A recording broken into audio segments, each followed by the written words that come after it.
ഏറ്റവും കൂടുതൽ അവഗണന നേരിടുന്ന ഒരു അധ്യാപക സമൂഹമുണ്ട്. ഏതാണെന്നറിയാം നിങ്ങൾക്ക്? അതാണ് സ്പെഷ്യൽ എഡ്യൂക്കേറ്റേഴ്സ്. ചിലപ്പോൾ പറയും ദൈവത്തിൻ്റെ മാലാഖമാരാണ്, ദൈവത്തിൻ്റെ കയ്യൊപ്പ് ചാർത്തിയവരാണ്.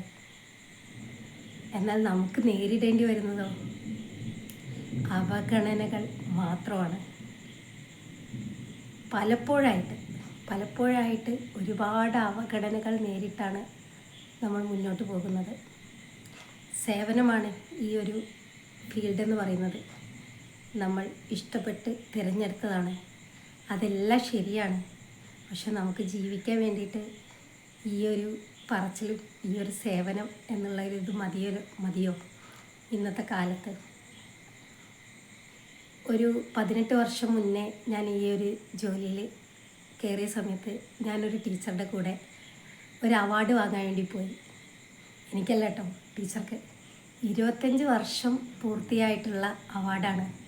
അന്ന് ആ ടീച്ചർ കരഞ്ഞുകൊണ്ട് എന്നോട് പറഞ്ഞൊരു വാക്കുണ്ട്: മോളെ, എൻ്റെ ജീവിതത്തിൻ്റെ ഒരു നല്ല കാലം മുഴുവൻ ഞാൻ ഈ കുട്ടികൾക്ക് വേണ്ടി മാറ്റിവെച്ചു. എന്നാൽ ഈ തന്നിട്ടുള്ള ഒരു കഥക്കിൻ്റെ ഒരു ഇതായിരുന്നു അവർക്ക്, ഒരു ഷീൽഡായിരുന്നു അവർക്ക് കൊടുത്തത്. ഈ ഒരു സാധനം ഒരു വയ്ക്കാൻ വേണ്ടിയിട്ട് എനിക്കൊരു വീട് പോലും ഇന്നില്ല. നിറ കണ്ണുകളോട് ടീച്ചർ പറഞ്ഞൊരു വാക്കുണ്ടല്ലോ, സത്യമാണത്.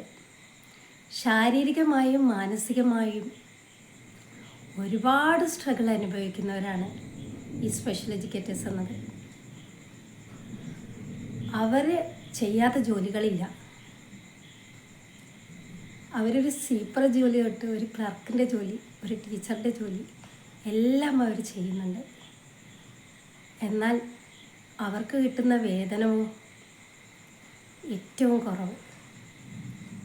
എല്ലാ ഫീൽഡിലും വേതനം കൂട്ടാൻ വേണ്ടി ശ്രമിക്കുന്ന സമയത്ത് എങ്ങനെ ഇത് വെട്ടിക്കുറയ്ക്കണം എന്ന് ചിന്തിക്കുന്ന ഒരു വിഭാഗമാണ് ഈ സ്പെഷ്യൽ എഡ്യൂക്കേറ്റേഴ്സിൻ്റെ വ്യവസ്ഥ എന്നുള്ളത്.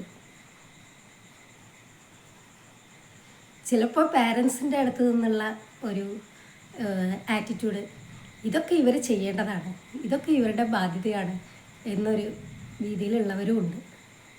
അങ്ങനെ എവിടെ പോയാലും ചിലപ്പോൾ സ്കൂളുകളിൽ നിന്ന് ഇത് ബുദ്ധിയില്ലാത്ത കുട്ടികളെ പഠിപ്പിക്കാൻ വരുന്ന ടീച്ചേഴ്സ്, അപ്പോൾ നമുക്ക് ബുദ്ധിയില്ല എന്നുള്ളൊരു രീതിയിലാണ്.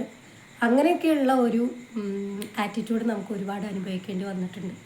എന്നെ സംബന്ധിച്ചിട്ടോ എനിക്കൊരുപാട് എന്താ പറയുക, നമ്മളെ മാനസികമായിട്ട് തകർക്കുന്ന രീതിയിലുള്ള, നമ്മൾ എത്ര ചെയ്താലും ചെയ്യുന്നവർക്ക് എന്തായാലും മേലുദ്യോഗസ്ഥരുടെ അടുത്തു നിന്നൊക്കെ നമ്മൾ എന്തെങ്കിലും ഒരു ചെറിയൊരു ഇത് പറഞ്ഞാൽ തന്നെ സഹിക്കാൻ പറ്റില്ല.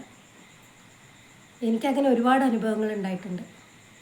ഒരുപാട് നമ്മൾ എഫേർട്ട് എടുത്ത് ഒരുപാട് ചെയ്യും, എന്നാലും നമുക്ക് കുറ്റങ്ങൾ ബാക്കിയായിരിക്കും. ഈ നമ്മുടെ അടുത്തെത്തുന്ന കുട്ടി എന്ന് പറയുന്നത് ഒരു സ്പെഷ്യൽ കുട്ടിയാണ്. നമ്മൾ പഠിച്ചു വന്ന രീതിയായിരിക്കില്ല, നമുക്ക് ഓരോ കുട്ടിയും വ്യത്യസ്തമായിരിക്കും. അപ്പോൾ ആ കുട്ടിക്കനുസരിച്ചുള്ള ഒരു IEP ഫോം ചെയ്യലും,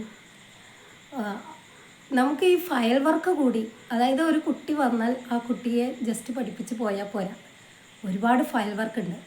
അപ്പോൾ അതുകൊണ്ട് തന്നെ നമുക്ക് വീട്ടിൽ വന്നാലും സ്വസ്ഥതയില്ല. നമുക്ക് വീട്ടിൽ നിന്നും ഇവരുടെ പിന്നാലെയാണ് നമ്മൾ. ഒരുപാട് ഫയൽ കെട്ടുമായിട്ടാണ് നമ്മൾ വീട്ടിലേക്ക് വരിക. അങ്ങനെ എല്ലാ വിധത്തിലും ഈ കുട്ടികൾക്ക് വേണ്ടി ജീവിതം മാറ്റിവെക്കുക എന്ന് തന്നെ പറയാം. മാറ്റിവെച്ചവരാണ് ഈ സ്പെഷ്യൽ എഡ്യൂക്കേറ്റേഴ്സ് എന്നത്. എന്നാൽ ഇവരുടെ കഷ്ടപ്പാടോ ഇവരെക്കുറിച്ചോ സംസാരിക്കാൻ ആരുമില്ല എന്നുള്ളതാണ് സത്യം.